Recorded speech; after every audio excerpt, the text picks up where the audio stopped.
Good morning everyone. Last वाले lecture में हमने पढ़ा था ड्युअलिटी नेचर, हमने पढ़ा था जिसके अंदर हमने बताया कि लाइट का तो हमें पता ही है कि वो वेव पार्टिकल भी वेव नेचर भी शो करती है और क्या कहते हैं पार्टिकल नेचर भी शो करती है। लेकिन फिर सोचा गया कि भाई क्या जो छोटे पार्टिकल्स होते हैं या फिर मटेरियल पार्टिकल्स होते हैं क्या वो भी ऐसा बिहेवियर शो करते हैं, ड्यूअल नेचर शो करते हैं। तो ये चेक करने के लिए डी ब्रोगली ने एक हाइपोथेसिस दिया और उसके बाद हीजनबर्ग अनसर्टेनिटी प्रिंसिपल हमने पढ़ा, जिसके अंदर ये प्रूव हो गया कि जो मटेरियल पार्टिकल्स होते हैं, माइक्रोस्कोपिक पार्टिकल्स होते हैं जो मेनली, वो क्या होते हैं, दो तरीके का बिहेवियर शो करते हैं जिसे हम ड्यूअल नेचर बोलते हैं। वो पार्टिकल बिहेवियर भी शो करते हैं और वेव बिहेवियर भी, वेव नेचर भी शो। ठीक है, तो आज हम पढ़ने वाले हैं, आज के लेक्चर में हम कवर करेंगे कॉम्पटन इफेक्ट और उसके बाद हम कवर करेंगे ओरिजिन ऑफ क्वांटम मैकेनिक्स और उसके बाद एक टॉपिक करेंगे हम आज सिनुसॉइडल वेव इक्वेशन, जिससे आपको स्क्रोडिंगर वेव इक्वेशन का हल्का सा आइडिया हो जाए और इससे जस्ट नेक्स्ट लेक्चर में हम शुरू कर देंगे स्क्रोडिंगर वेव इक्वेशन। उस कॉम्पटन इफेक्ट के अंदर क्या बताया गया, देखो क्या होता है जब एक्सपेरिमेंट्स होते हैं तो जो इफेक्ट्स वगैरह होते हैं, पहले एक्सपेरिमेंट जो किया जाता है तो चेक करा जाता है कि एग्जैक्टली पहले वाली चीज़ों से क्या चीज़ जो है वो डिफरेंट आ रही है, ये सारी चीज़ें चेक की जाती है। तो क्लासिकल थ्योरी के अंदर कहा जाता था कि अगर हम कोई भी बॉडी ले रहे हैं, ठीक है, मैं किसी भी एक बॉडी की बात कर रही हूँ, क्लासिकल मैकेनिक्स की बात कर रही हूँ, तो ऑब्वियसली वहाँ पे जो बॉडी होगी वो क्या होगी, हैवी बॉडी होगी। तो यहाँ पे अगर मैं क्या कर रहा हूँ, कोई भी एक्सरे मान लेते हैं, ठीक है, हम एक्सरे पास करा रहे हैं, ठीक है, तो जब मैं इसको पास कराती हूँ यहाँ पे, तो जो इसकी वेवलेंथ थी, जिस वेवलेंथ से ये आ रही थी, मान लो ऐसे ही आ रही है, ठीक है, ये एक्सरे ऐसे आ रही है, तो ये देखा गया कि भाई जब ये रिफ्लेक्ट हो रही हैं लाइन्स जो है ये अपना रास्ता बदल रही हैं, स्कैटर हो रही हैं, तब इसके अंदर क्या फ़र्क पड़ रहा है, मतलब ये चेक करा गया कि मान लो ये ऐसे जा रही है तो यहाँ पे ये इसकी वेवलेंथ है वो इंक्रीज हो रही है, डिक्रीज हो रही है। तो क्लासिकल मैकेनिक्स के केस में ऐसा कुछ ऑब्जर्व नहीं करा गया, लेकिन फिर बात की गई क्या माइक्रोस्कोपिक पार्टिकल्स के अंदर ऐसा होता है। तो क्या हुआ, कॉम्पटन ने एक एक्सपेरिमेंट करा जिसके अंदर क्या हुआ, उन्होंने क्या लिया, एक इलेक्ट्रॉन लिया, ठीक है, ये एक्सपेरिमेंट हुआ, ठीक, कोई भी मान लो तुम यहाँ पे मेनली तो उन्होंने किसके लिए, किसको पढ़ा था, कार्बन को, ठीक है, कार्बन के अंदर भी आई थिंक ग्रेफाइट, तो ये मान लो एक इलेक्ट्रॉन है हमारे पास। तो क्या हुआ, उन्होंने इस इलेक्ट्रॉन के ऊपर, ये मान लो अपनी कार्बन है, इसके अंदर ये इलेक्ट्रॉन है, ठीक है, बहुत सारे पार्टिकल्स होते हैं इसके अंदर, हमें मेनली स्टडी करना है माइक्रोस्कोपिक पार्टिकल को, तो हम यहाँ पे सिर्फ बात करेंगे इलेक्ट्रॉन की, ये हमारे पास इलेक्ट्रॉन है। तो क्या हुआ, यहाँ पे जब उन्होंने कोई भी एक रे डाली तो उन्होंने क्या यूज़ करी, एक्सरेज डाली इसके ऊपर। तो जब इन्होंने इसके ऊपर एक्सरेज डाली तो उनकी कुछ भी पर्टिकुलर एक वेवलेंथ रही होगी, ठीक है, वेवलेंथ क्या होती है, ये जो क्रस्ट होता है और जो ट्रफ्स होते हैं इनके बीच का जो गैप होता है इसको हम क्या बोलते हैं, वेवलेंथ बोलते हैं, ठीक है। तो जब ये इससे टकराई तो क्या हुआ, इनकी जो वेवलेंथ देखी गई वो क्या देखी गई कि ये क्या हो गई है, इंक्रीज हो गई है। मान लो इधर अगर ये 5 थी तो ये मान लो यहाँ पे 10 हो गई, ठीक है, ये ऐसा नहीं डबल हो गई, मान लो 8 हो गई, कुछ भी ये हो गई इंक्रीज। तो ये मान लो इसकी एनर्जी थी एच न्यू, ठीक है, और लैम्डा इसकी वेवलेंथ थी, तो इसकी वेवलेंथ को हम क्या देते हैं, मान लो लैम्डा डैश है, चेंज हुई है तो हम इसको डिफरेंट डैश से रिप्रेजेंट कर देते हैं हम यहाँ पे इसको, ठीक है, ऐसा देखा गया। और जो हमारे पास क्या था, इलेक्ट्रॉन था, वो क्या हो गया, अपना रिकॉइल हो गया, ठीक है, उसकी डायरेक्शन क्या हो गई, चेंज हो गई, इलेक्ट्रॉन यहाँ था वो उससे टकरा, जैसे ही रेज डाली वो अपना रिकॉइल हो गया। इस वाले एंगल जो ये इंसिडेंट है रे अपनी, और ये जो स्कैटर हुई है ये क्या है, अपनी स्कैटरिंग रे जो है, और ये क्या है यहाँ पे, रिकॉइलिंग ऑफ इलेक्ट्रॉन, ठीक है। तो क्या हुआ, इसको इन्होंने नाम दे दिया मान लो थीटा और इसको नाम दे दिया मान लो फाई। ये जो स्कैटरिंग रे थी और जो इंसिडेंट रे थी, क्या है ये, इंसिडेंट रे, क्या ये इंसिडेंट रे, ठीक है, और इसकी एनर्जी भी चेंज हुई होगी तो मान लेते हैं एच न्यू डैश मान लेते हैं, ठीक है। तो क्या हुआ, अब जिस वेवलेंथ से ये आया था इसकी वेवलेंथ हो गई चेंज, और वेवलेंथ क्या देखी गई कि इंक्रीज हो रही है। अब अगर वेवलेंथ इंक्रीज होते तो हमने एक फॉर्मूला पढ़ा था, जो एनर्जी होती है वो क्या होती है, एच न्यू होती है, पढ़ा था हमने, ठीक है, और जो न्यू होता है हमारे पास फ्रीक्वेंसी वो क्या होता है, सी अपॉन लैम्डा। तो मैं इसको क्या लिख सकती हूँ, सी अपॉन लैम्डा। तो यहाँ से एक चीज़ एक कंक्लूजन निकाला था हमने कि जो E होता है वो एनर्जी होती है, वो क्या होता है, इन्वर्सली प्रोपोर्शनल होते हैं वेवलेंथ के। यानी कि अगर वेवलेंथ बढ़ रही है, वेवलेंथ इंक्रीज हो रही है तो energy will decrease, and if wavelength decreases then energy will increase. ये हो गया था। तो यहाँ से ये चीज़ क्लियर हो गई, अगर इसकी एनर्जी, इसकी वेवलेंथ कम है, इसकी वेवलेंथ ज़्यादा आ रही है, तो इसकी जो एनर्जी है वो पहले ज़्यादा थी, ठीक है, और स्कैटरिंग के बाद वो क्या हो गई, कम हो गई, ठीक है। यह है हमारे पास। तो अब बात करते हैं, बहुत छोटी डेरिवेशन है इसकी, बहुत छोटी। तो क्या हुआ कि लिख देती हूँ यहाँ पे एच न्यू, और यहाँ पे मैं लिख देती हूँ एच न्यू डैश। तो अब यहाँ पे जो वेवलेंथ के अंदर चेंज आया है उसको मैं क्या कह सकती हूँ, डेल्टा लेमडा। उसको हम कैसे लिखेंगे, लेमडा डैश माइनस लेमडा लिखेंगे, ठीक है। तो इसके बाद क्या हुआ, जब इस पूरे इफेक्ट को पढ़ा गया तो बहुत सारी मैथमेटिकल एक्सप्रेशंस दी जाती हैं किसी भी एक्सपेरिमेंट के लिए, या किसी भी, हम कह सकते हैं किसी भी एक्सपेरिमेंट को इक्वेशन में मैथमेटिकली शो करने के लिए। तो उस इक्वेशन को कैसे लिखा गया, delta lambda equals to 2h, ठीक है, डिवाइडेड बाय mc, और यहाँ पे साइन स्क्वायर थीटा बाय 2, ठीक है। ये हमारी इक्वेशन थी, हमें जो मिली, यहाँ पे आएगा माइनस, ठीक है, मैं लिख देती हूँ यहाँ पे थोड़ा क्लियर लिख देती हूँ, delta lambda equals to 2h upon mc minus sine square theta by 2। ये हमें क्या मिली, इक्वेशन मिली।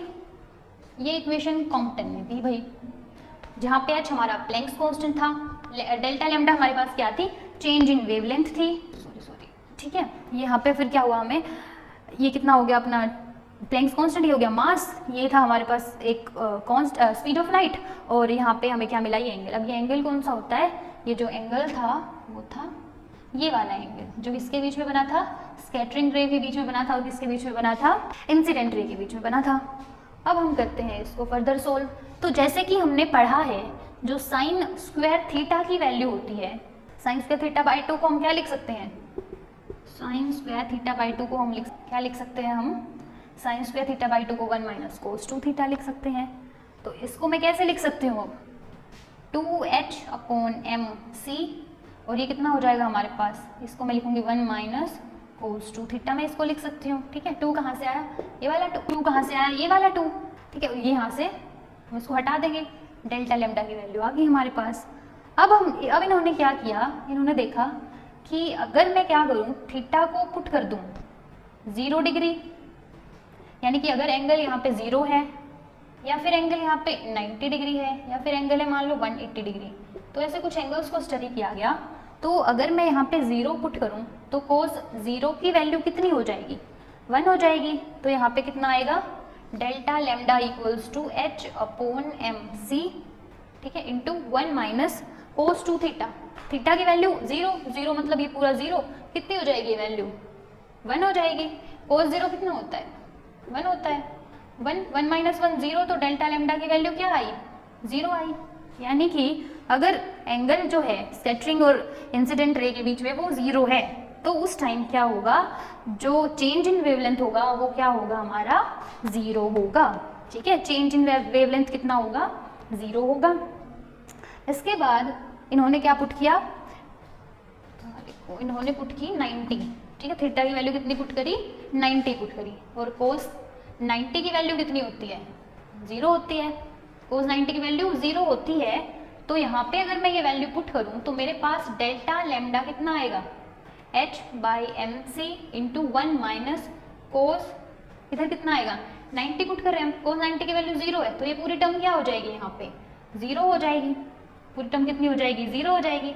तो यहाँ से हमारे पास ये वैल्यू कितनी आ जाएगी, h अपॉन कितनी आ जाएगी, mc आ जाएगी, कितनी आ जाएगी, डेल्टा लेमडा की वैल्यू हमारे पास h अपॉन mc आ जाएगी।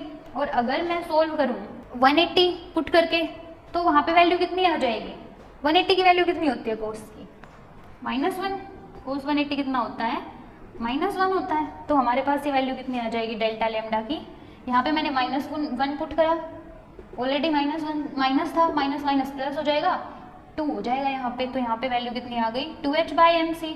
इसको अगर हम सोल्व करेंगे तो हमारे पास 2.42 कुछ वैल्यू आएगी, और अगर हम 2h/mc करेंगे तो 2.42 इसकी है, तो इसकी कितनी आ जाएगी 4.84 आ जाएगी। और किस में आएगी वैल्यू, ये पिकोमीटर में हमारे पास ये वैल्यूज आई। तो ये इन्होंने कुछ कैलकुलेशंस दी। फिर इस कॉम्पटन शिफ्ट के हमारे पास कुछ कंक्लूजन्स थे। क्या थे हमारे पास, 2-3 कुछ कंक्लूजन्स थे। तो पहला कंक्लूजन तो ये था कि जो हमें पूरा एक्सपेरिमेंट करा रहे हैं, अगर मैं क्या करूं, कोई भी वेवलेंथ चेंज कर रही हूँ, वेवलेंथ से तो कोई फर्क नहीं पड़ रहा, वेवलेंथ से क्या नहीं हो रहा, कोई भी फर्क नहीं पड़ रहा है, यानी कि वेवलेंथ पे डिपेंड नहीं करती। ठीक है, क्या डिपेंड नहीं करती वेवलेंथ पे, कॉम्पटन शिफ्ट की वैल्यू। डेल्टा लैम्डा को हम क्या कहेंगे, कॉम्पटन शिफ्ट कहेंगे। क्या कहेंगे, कॉम्पटन शिफ्ट। चेंज ही तो दिखा रहा है, शिफ्ट क्या होता है, चेंज, ये चेंज ही दिखा रहा है, जिसको क्या कहेंगे कॉम्पटन शिफ्ट। फॉर्मूला हमने पढ़ा है डेल्टा लैम्डा का, क्या फॉर्मूला था, h/mc 2h/mc into sine square थीटा/2 था, ये हमारे पास फॉर्मूला था। या फिर हमने इसको क्या कर दिया था 2h/mc कर दिया था यहाँ पे, और यहाँ पे हमने इसको क्या कर दिया था 1 - cos थीटा कर दिया था, ये किया था हमने। ठीक है, ये हो गया था हमारे पास। तो यहाँ से हमें क्या मिला, ये बात तो यहाँ से क्लियर हो गई कि जो लेमडा की वैल्यू होगी, जो चेंज इन शिफ्ट होगा, वो वेवलेंथ पर तो डिपेंड नहीं करता। ठीक है, किस पर डिपेंड नहीं करता, वेवलेंथ पे। और ना ही डिपेंड करता है कि हमने जब किसी भी मेटल के ऊपर, जिसके अंदर बहुत सारे इलेक्ट्रॉन्स थे, उसके ऊपर जब इंसिडेंट कराया था मोनोक्रोमेटिक एक्सरे, तो वहाँ पे क्या हुआ था कि नेचर जो है उसके ऊपर ये डिपेंड नहीं करती। ठीक है, कॉम्पटन शिफ्ट जो है, तुम कोई भी मेटल ले लो, सबके अंदर इलेक्ट्रॉन तो होंगे ही, तो ये बिल्कुल डिपेंड नहीं करेगी कि नेचर जो है उस मटेरियल का वो तुमने क्या लिया है। थर्ड पॉइंट इन्होंने कहा कि, पहला पॉइंट इन्होंने कहा वेवलेंथ के क्या है, वेवलेंथ पे क्या नहीं कर रहा, कॉम्पटन शिफ्ट की वैल्यू, कॉम्पटन शिफ्ट की वैल्यू वेवलेंथ पे डिपेंड नहीं करती। दूसरी बात, ये किस पे डिपेंड नहीं करती, nature of the substance taken, या फिर हम कह सकते हैं मटेरियल जो हमने लिया है उस पर डिपेंड नहीं करता। थर्ड इन्होंने कहा, अगर हम इसमें देखें, ये सारी चीज़ एक तरीके से कांस्टेंट है, इस पर डिपेंड कर रही है वैल्यू थीटा पे। थीटा क्या था, थीटा क्या था, स्कैटरिंग और इंसिडेंट के बीच का एंगल था, तो थीटा पे डिपेंड कर रही है, यानी कि जो कॉम्पटन शिफ्ट की वैल्यू होगी वो क्या करेगी, will depend upon the angle. Angle कौन सा, angle between scattering and incident ray. ठीक है, क्या होगा, जो एंगल होगा उसके ऊपर क्या करेगी, कॉम्पटन शिफ्ट की वैल्यू क्या करेगी, डिपेंड करेगी। ये था हमारा कॉम्पटन इफेक्ट। ठीक है, तो कॉम्पटन इफेक्ट ने यहाँ से क्या दे दिया, एक एविडेंस दे दिया।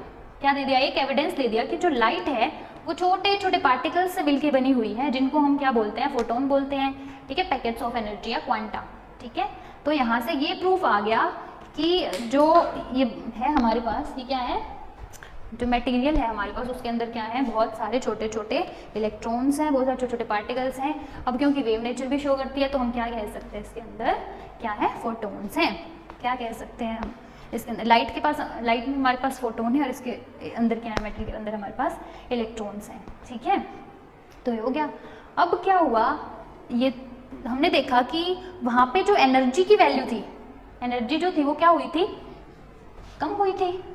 पहले एनर्जी, वेवलेंथ कम थी तो एनर्जी ज़्यादा, वेवलेंथ इंक्रीज हुई तो एनर्जी क्या हुई, कम हुई। जब जो लाइट आई, इंसिडेंट लाइट थी, जो लाइट इस पे इंसिडेंट कर रही थी, उसकी जो एनर्जी थी वो क्या थी, ज़्यादा थी, और जो वेवलेंथ थी वो थी कम। लेकिन जैसे ही वो स्कैटर हुई तो उसके बाद क्या हुआ, जो उसकी, ये मान लो इंसिडेंट ऐसे आ रही है, ठीक है, इंसिडेंट ऐसे कट रही है, ये स्कैटर है, यहाँ पे एंगल थीटा है, तो क्या हुआ, ये देखा गया कि वेवलेंथ जो है वो बढ़ रही है। वेवलेंथ बढ़ रही है तो एनर्जी क्या हो रही है, कम हो रही है। तो ये एनर्जी जो बढ़ रही, ज़्यादा थी यहाँ पे, ये यहाँ पे कम हो गई, तो ये एनर्जी आखिर गई कहाँ, एनर्जी कहाँ गई, तो एनर्जी कहाँ चली गई, इस इलेक्ट्रॉन के पास। एनर्जी कहाँ चली गई, इलेक्ट्रॉन के पास चली गई। ठीक है, कुछ ना कुछ एनर्जी क्या हुई है, ट्रांसफर हुई है इलेक्ट्रॉन को। तो सिंपली अगर एनर्जी किसी को भी तुम एनर्जी प्रोवाइड करोगे तो क्या होगा, उसका जो मोमेंटम होगा वो क्या होगा, चेंज होगा। अगर हमने इसको एनर्जी प्रोवाइड कर दी या खुद से हो गई है तो इसका जो है मोमेंटम वो क्या होगा, पहले जैसा रहेगा नहीं ना, मोमेंटम क्या होगा, मोमेंटम विल चेंज। और अगर मोमेंटम विल चेंज तो क्या होगा, वहाँ पे हम क्या नहीं कर सकते, मोमेंटम को एक्यूरेटली क्या नहीं कर सकते, इवैल्यूएट नहीं कर सकते, ठीक है, क्या नहीं कर सकते, इवैल्यूएट नहीं कर सकते। यहाँ से ये चीज़ क्लियर हो गई। यही तो हाइजेनबर्ग अनसर्टेनिटी प्रिंसिपल ने कहा था कि जो पोजीशन होगी और जो मोमेंटम होगा, जो पोजीशन होगी, हम उसको क्या नहीं कर सकते, एक्यूरेटली डिफाइन, साइमल्टेनियसली क्या नहीं कर सकते, इवैल्यूएट नहीं कर सकते। और यही चीज़ प्रूव कर दी किसने, कॉम्पटन इफेक्ट ने। किसने प्रूव कर दी ये चीज़, कॉम्पटन इफेक्ट ने ये चीज़ प्रूव कर दी। इसके बाद ये हो गया हमारा कॉम्पटन इफेक्ट। अब बात करते हैं क्वांटम मैकेनिक्स के ओरिजिन की, जो कि हम कई बार हल्का फुल्का आइडिया ले चुके हैं। अब हम मेन बात करेंगे जहाँ से पूरी क्वांटम मैकेनिक्स जो है शुरू होती है, जहाँ से पूरी क्वांटम मैकेनिक्स एक तरीके से शुरू होते हैं। अब यहाँ से इस स्टेप से क्वांटम मैकेनिक्स शुरू होने जा रही है हमारी, ठीक है। तो थोड़ा सा ध्यान से सुने, क्वांटम मैकेनिक्स का हम क्या पढ़ रहे हैं, ओरिजिन ऑफ क्वांटम मैकेनिक्स, कि आखिर क्वांटम मैकेनिक्स कहाँ से जनरेट हुई, कहाँ से ये टर्म आई। तो ये चीज़ तो हम पहले पढ़ चुके हैं कि जो क्लासिकल मैकेनिक्स थी वो सिर्फ किसको एक्सप्लेन करती थी, मैक्रोस्कोपिक पार्टिकल्स को क्या करती थी, एक्सप्लेन करती थी। क्या करती थी वो, सिर्फ मैक्रोस्कोपिक पार्टिकल्स को एक्सप्लेन करती थी, ठीक है। और जब बहुत सारी टर्म्स को ये एक्सप्लेन करने में फेल हो गई तो नई टर्म वहाँ से ओरिजिनेट हो गई थी, जिसको हमने नाम दिया था क्वांटम मैकेनिक्स, जो किसको पढ़ रही थी, माइक्रोस्कोपिक पार्टिकल्स की स्टडी कर रही थी।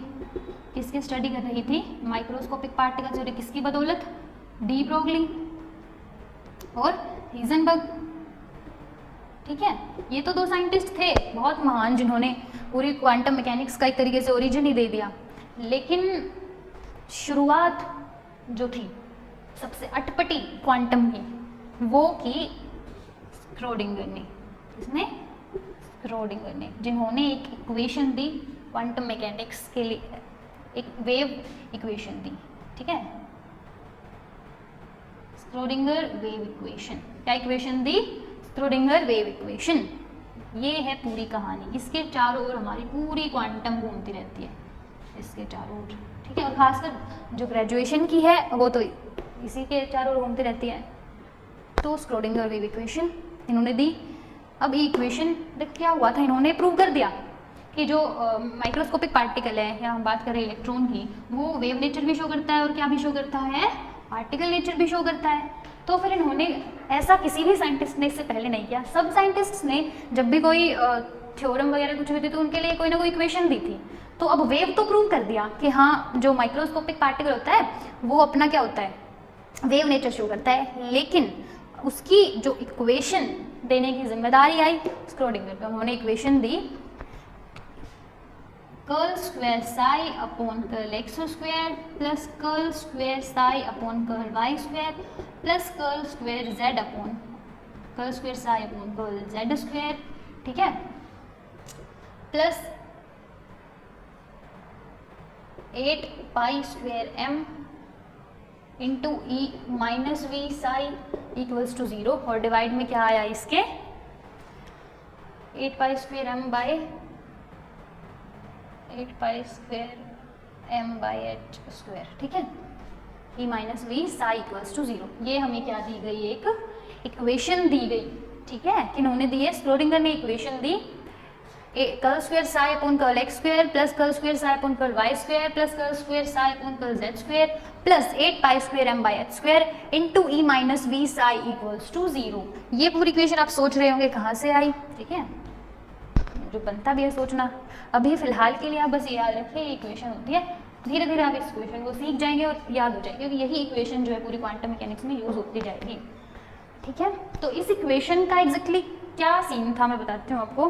क्या हुआ था कि जो स्क्रोडिंगर थे ना, उन्होंने जो वेव के लिए इक्वेशन दी ना, वो किसकी फॉर्म में दी थी, पार्शियल डिफरेंशियल टर्म्स की फॉर्म में, ठीक है, partial differential equations. Partial differential equation क्या होता है, पार्शियल डिफरेंशिएशन होता है ये कि फॉर्म में इन्होंने अपनी इक्वेशन दी। इन्होंने एग्जैक्टली क्या बताना चाहा था इस इक्वेशन से, तो क्या होता है कि हमें, अब हम सोचेंगे एक्स वाई जेड, पहले तो मैं एक्स वाई जेड का बताती हूँ। जो इलेक्ट्रॉन है हमारे पास, या फिर कोई भी छोटा से छोटा पार्टिकल है, ठीक है, हम मेनली इलेक्ट्रॉन की बात कर रहे हैं, ठीक है। तो जो इलेक्ट्रॉन है उसके पास मूव करने के लिए 3 डायमेंशंस, कितने डायमेंशंस है? 3। कौन सा? एक्स, वाई और जेड। ये कहा गया कि जो हमारे पास माइक्रोस्कोपिक पार्टिकल्स हैं वो 3D में क्या करते हैं? मूव करते हैं। 3 डायमेंशनल 3D में 3 डायमेंशनली क्या करते हैं? वो मूव करते हैं। 3 डायमेंशंस में मूव करते हैं, जो कि कौन से हैं हमारे पास? एक्स, वाई और जेड। कोऑर्डिनेट भी बोल देते हैं हम इनको, एक्स कोऑर्डिनेट, वाई कोऑर्डिनेट और जेड कोऑर्डिनेट, है ना।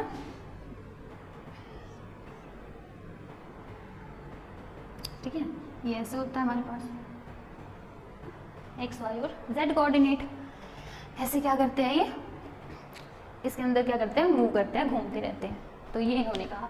अब इन्होंने क्या कहा कि इन्होंने ये नहीं कहा कि इलेक्ट्रॉन की पोजीशन क्या है। इन्होंने इस इक्वेशन से ये नहीं कहा कि जो मैं तुम्हें इलेक्ट्रॉन की पोजीशन बता रहा हूँ, इन्होंने कहा कि जो इलेक्ट्रॉन है ना उसके पाए जाने की प्रोबेबिलिटी एक्स डायरेक्शन में, वाई जेड में, ठीक है, एक्स कोऑर्डिनेट में, वाई कोऑर्डिनेट में और जेड कोऑर्डिनेट में, ये क्या बता रही है?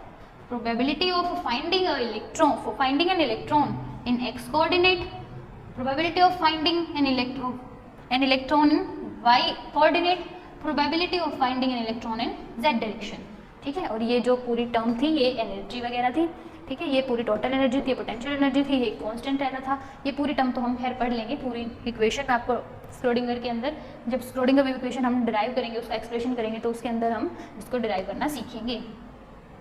तो ये थी हमारे पास स्क्रोडिंगर वेव इक्वेशन। अब थोड़ा सा हम पढ़ लेते हैं वेव मोशन के बारे में, ठीक है। ये है आज की क्लास का, अभी की क्लास का लास्ट टॉपिक। हम पढ़ने वाले हैं sinusoidal wave equation. Sinusoidal wave equation क्या पढ़ने वाले हैं हम? सिनुसॉइडल वेव इक्वेशन, ठीक है। देखो क्या होता है कि जब वेव की स्टडी हुई कि भाई वेव के लिए भी एक इक्वेशन दी जा रही है, तो इस चीज़ को बहुत अच्छे से एक्सप्लेन करने के लिए, वेव इक्वेशन को नहीं, वेव मोशन को बहुत अच्छे से अगर आपको क्या करना है, समझना है, तो आप वहाँ पे एक मोशन समझ सकते हैं जिसको कहते हैं सिंपल हार्मोनिक मोशन। क्या कहते हैं? Simple harmonic motion. क्या कर सकते हैं हम वहाँ पे? सिंपल हार्मोनिक मोशन पढ़ सकते हैं, ठीक है, सिंपल हार्मोनिक मोशन। तो सिंपल हार्मोनिक मोशन के अंदर क्या होता है, आप क्या करें, मान लो ये कोई भी एक पोल है, ठीक है, यहाँ पे भी एक पोल है, या फिर मान ले आप यहाँ खड़े हैं, आप क्या करा रहे हैं इसको, कोई भी एक स्ट्रिंग, ठीक है, आप बांध दे, मान ले यहाँ है, आप क्या करा रहे हैं इसको, मान लो शेक करा रहे हैं इसको, ठीक है। यहाँ पे इसकी पोजीशन मान लो 0 है, यहाँ पे इसकी पोजीशन है A, ठीक है, इसकी पोजीशन क्या है? 0 है और A है, हम इसको इतना मान लेते हैं। इनके बीच की जो डिस्टेंस है वो कितनी है? लैम्डा, जिसको हम क्या बोलते हैं? वेवलेंथ बोलते हैं। वेवलेंथ कितनी है इसकी? लैम्डा, ठीक है। अगर मैं इसको यहाँ पे मान लूँ, यहाँ पे x 0 है, ठीक है, तब यहाँ पे मैं इसको बता नहीं पाऊंगी इनके बीच का डिफरेंस, तो यहाँ पे x 0 मान लेते, तो यहाँ पे जो डेल्टा x है यहाँ पे, ठीक है, यहाँ पे कितना होगा? लैम्डा होगा हमारे पास, ठीक है। डेल्टा x की वैल्यू कितनी होगी? लैम्डा होगी। अब क्या है कि इन्होंने कहा कि जो मैं अगर बात करूँ किसी भी फंक्शन की, मतलब कि मैं इसको क्या कर रही हूँ, शेक कर रही हूँ, ठीक है, मैं इसको हिला रही हूँ, तो यहाँ पे क्या होगा कि इसकी पोजीशन भी चेंज होगी, इसका टाइम इंटरवल तो है, वो तो टाइम पे चेंज होता रहता है, ठीक है। तो यहाँ पे हम क्या कह सकते हैं कि एक फंक्शन मान लेते हैं साई, ठीक है, साई मान लेते हैं, जो किसका फंक्शन है? एक्स और टी का फंक्शन। एक्स हमारे पास क्या है? पोजीशन है, एक्स क्या है हमारे पास? पोजीशन है, और टी हमारे पास क्या है? टाइम है। अब एक बात देखी गई कि ऐसा होगा कि अगर हम इसको बार बार मूव करा रहे हैं ऐसे ऐसे ऐसे ऐसे करके, तो क्या होगा? डेफिनेट टाइम इंटरवल के बाद यहाँ पे क्या बनेंगी, डेफिनेट शेप्स बनेंगी, मतलब सेम शेप्स बनेंगी। जो वेव्स है ना, इनकी जो शेप होगी वो क्या होगी, सेम होगी। जो शेप होगी, शेप ऑफ वेव्स जो होगी वो क्या होगी, after definite interval of time, interval of time वो क्या होगी, विल बी, क्या होगी, सेम होगी, विल बी सेम। तो इसके लिए इन्होंने क्या कहा कि ये तो क्या हो गया, एक पीरियोडिक नेचर हो गया। जो प्रॉपर्टी बार बार एक डेफिनेट इंटरवल ऑफ टाइम के बाद खुद को रिपीट कर रही हो तो उसको हम क्या बोलते हैं, पीरियोडिक बोलते हैं। तो क्या कहेंगे कि ये तो इसका क्या हो गया, पीरियोडिक नेचर हो गया। क्या हो गया, इसका पीरियोडिक नेचर हो गया। तो इसको स्टडी करने के लिए एक इक्वेशन दी गई, curl square psi upon curl x square, ठीक है, पोजीशन जो चेंज हो रही है, equals to 1 upon B square curl square psi upon curl T square. क्योंकि जो हमारे पास साई है एक्स का फंक्शन है और किसका फंक्शन है, टी का फंक्शन है, ठीक है, किसका फंक्शन है, एक्स का और टी का फंक्शन है। ये हमारे पास थे सिंपल हार्मोनिक मोशन के लिए एक इक्वेशन। लेकिन क्या कहा गया कि जो ये इक्वेशन है ना, ये तो क्या है, ये बार बार यहाँ पे क्या हो रहा है, चेंज हो रहा है। ये तो क्या है, स्टेशनरी नहीं है। क्या नहीं है, ये स्टेशनरी नहीं है। ये वेव्स क्या नहीं है, स्टेशनरी, क्योंकि मैं बार बार इनको मूव करा रही हूँ।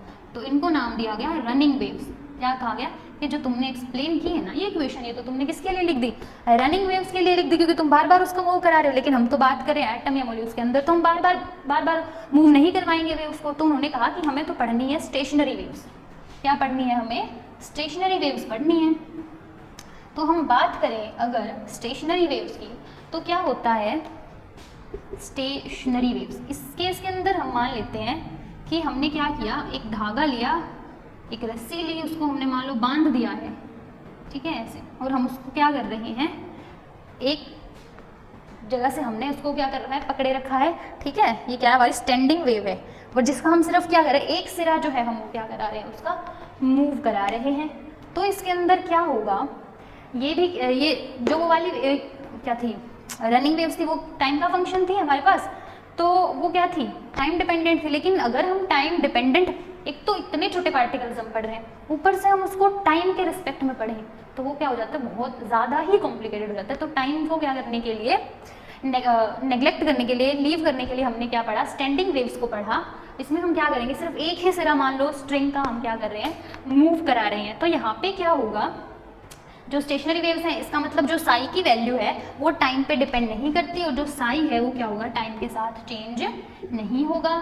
साई की वैल्यू टाइम के साथ क्या नहीं होगी, चेंज नहीं होगी। तो यहाँ पे हमने मान लो एक वाइब्रेटिंग स्ट्रिंग है, ठीक है, क्या मान लिया, एक वाइब्रेटिंग स्ट्रिंग है यहाँ पे हमारे पास। तो यहाँ पे इसके लिए जो साई की वैल्यू होगी वो निकाली गई, वो प्लॉट करी गई।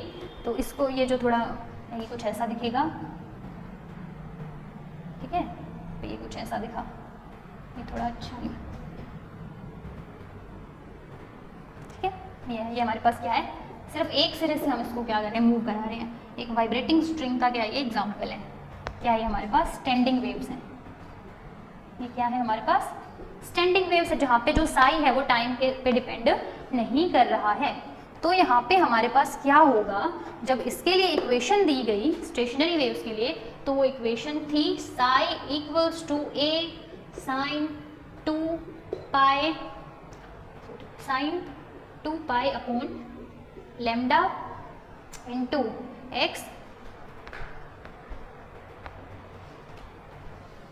Sign 2 pi lambda upon X plus B cos 2 pi upon lambda into X, ठीक है। यानी कि हम सिनुसोइडल वेव जो थी उनको किसकी फॉर्म में पढ़ सकते हैं, साइन और कोसाइन की फॉर्म में हम इनको क्या कर सकते हैं, स्टडी कर सकते हैं। किसमें पढ़ सकते हैं हम इनको, साइन और कोसाइन के टर्म्स में हम इनको क्या कर सकते हैं, स्टडी कर सकते हैं। तो ये थी हमारे पास एक equation, psi equals to A sine 2 pi by lambda X plus B cos 2 pi upon lambda into X. ये हमारे पास आई एक इक्वेशन, ठीक है। इसको आप ऐसे लिख लें, ये आई हमारे पास इक्वेशन। अब क्या हुआ,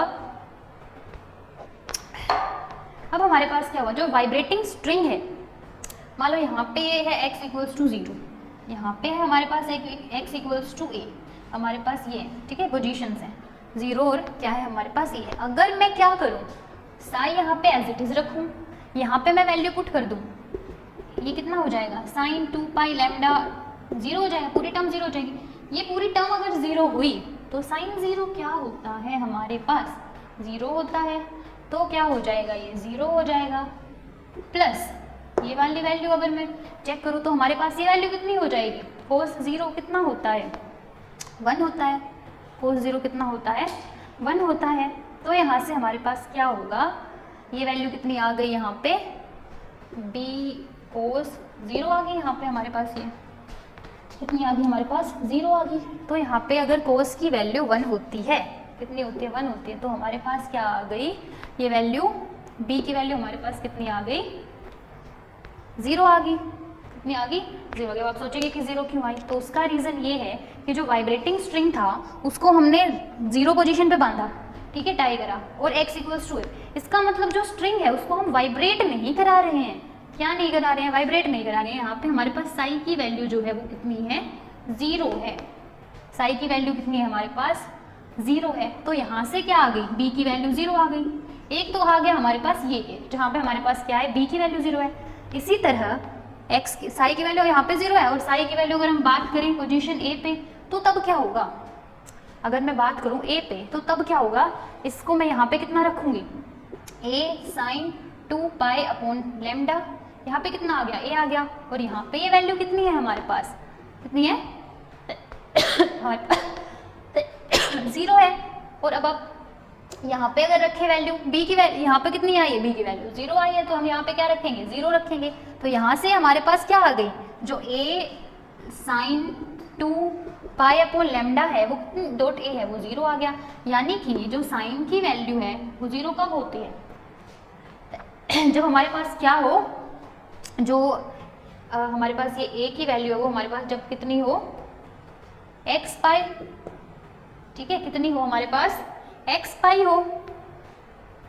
अगर हमारे पास ये वैल्यू कितनी है, x पाई है, साइन 2 पाई, साइन कितना 2 pi by lambda dot a की वैल्यू अगर x पाई के इक्वल है तो कितनी हो जाएगी हमारे पास, 0 हो जाएगी। और यहाँ पे जो वैल्यू है x की वो कितनी होगी, 0 हो सकती है, +-1 +-2 +-3 +-4 एंड सो ऑन, ऐसे हो सकती है। अब इस केस में तो क्या था, यहाँ पे देखो ऐसा हमने क्यों किया, ये हल्का सा कंफ्यूजिंग आपके लिए हो सकता है, मैं आपको थोड़ा सा इसको अच्छे से एक्सप्लेन करके बताती हूँ।